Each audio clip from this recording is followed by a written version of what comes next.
Now, President Trump's nomination of a conservative Roman Catholic to the US Supreme Court has been seen by many as a way of energising his Christian base ahead of November's election. There are an estimated 80 million evangelicals in the United States. In 2016, 80% of white evangelicals voted for Donald Trump. Well, let's talk about this for the next few minutes with Reverend Samuel Rodriguez Jr., the president of the National Hispanic Christian Leadership Conference, who prayed at President Trump's inaugural ceremony, and also to Reverend Jim Wallace, who worked as a spiritual advisor to President Obama. Thanks, both of you, for joining us here on the programme. The same question to you first about today's story, if I could, around Donald Trump's taxes, paying only $750 in federal taxes. Where does that stand, do you think, morally? Reverend Wallace, to you first of all. Well, every president in the last 40 years has turned over their financial records and their tax returns to the public, and Donald Trump never has. And so there's clearly a suspicion of corruption here, and all he needs to do is turn over his financial records, and we'll see. But everyone's done it before, and Donald Trump won't do it now. This is a very big deal and a big moral issue about honesty and corruption, for sure. Reverend Rodriguez, a big moral issue you heard there in terms of the amount that he has paid for 2 of those years, and when you reflect in terms of what ordinary Americans pay. What is your thoughts on this story? Right. The president, as you are well aware, disputes the claims from the New York Times article. It's not the first time the New York Times article or the New York Times comes after the president. And we are all privy to the president during his tenure now and prior to becoming president, his amazing amounts of charitable contributions that he has made. To me, I just do believe it's another distraction, an attempt to diminish, to come against the president right in the eve of the first presidential debate. Let's talk about the issues we've got you on to talk about.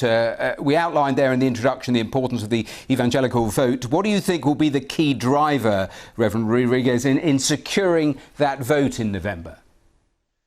Life, religious liberty, the Supreme Court. Those three issues right there. The primary driver is not even Donald Trump. It's way beyond the personality.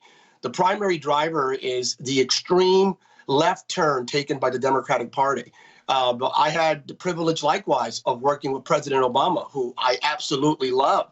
And in 2008, President Obama established, for example, an abortion reduction task force. How about that? This is a Democratic Party that shifted from abortion reduction to late-term abortion and even post-birth, according to the governor of Virginia. It's that sort of extremism prompting more evangelicals to support Donald Trump. Let me just flip straight to Reverend Wallace. Your take on the same question. Well, first of all, your BBC listeners need to know that when they hear evangelicals, they mean white evangelicals. Black evangelicals, evangelicals of color are overwhelmingly against Donald Trump. And in fact, when you hear black parents, black Christians talk about this election, they say it's a life and death issue. They're worried for the future and the safety and the lives of their children. I want to say that the most important religious issue in this election is racism. Racism is the most important issue, and overwhelmingly the body of Christ of color finds real fear and insecurity about their kids if in fact Donald Trump is reelected. Racism is the issue religiously in this election.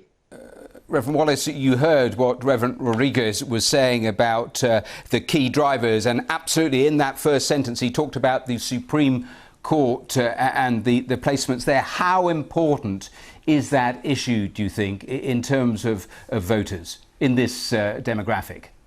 Well, this Supreme Court that my friend Sam wants to support here has been against voting rights for black citizens. It's been against labor rights. It's been against health care. It's going to vote down health care, Obamacare, for millions of people. So the issues at the Supreme Court are not just abortion. I agree abortion is a moral issue, too. We need to really reduce abortion in this country.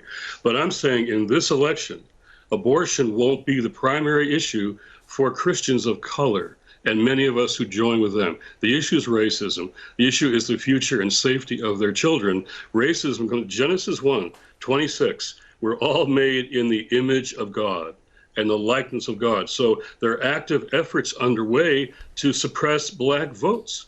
And that's just wrong. And so churches are standing up to protect black voters and the black body of Christ. This is an election where black parents feel the lives of their children are at stake with former years Donald Trump. Let me bring in Samuel Rodriguez. A question about Donald Trump himself, because in that recent book from Michael Cohen, he talked about and he mocked evangelical leaders who'd actually blessed him. I can't use the word that was actually quoted in that book. He also talked about Hispanics being too dumb to vote for him. Were you not offended by those revelations? And what are the examples of President Trump's Christian values that you've seen?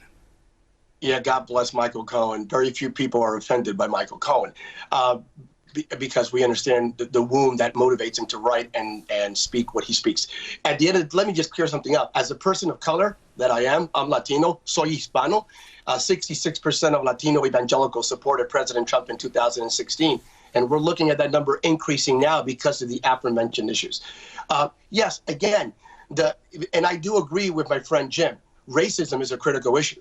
And as someone who has fought against every single vestige of racism, from the moment I engaged in the public sphere, I do believe that abortion is the quintessential example of racism when they target Latino and African Americans in urban centers across America. So without a doubt, not limited to that, but other issues likewise. Look, this president has done more for the African American community, surprising many.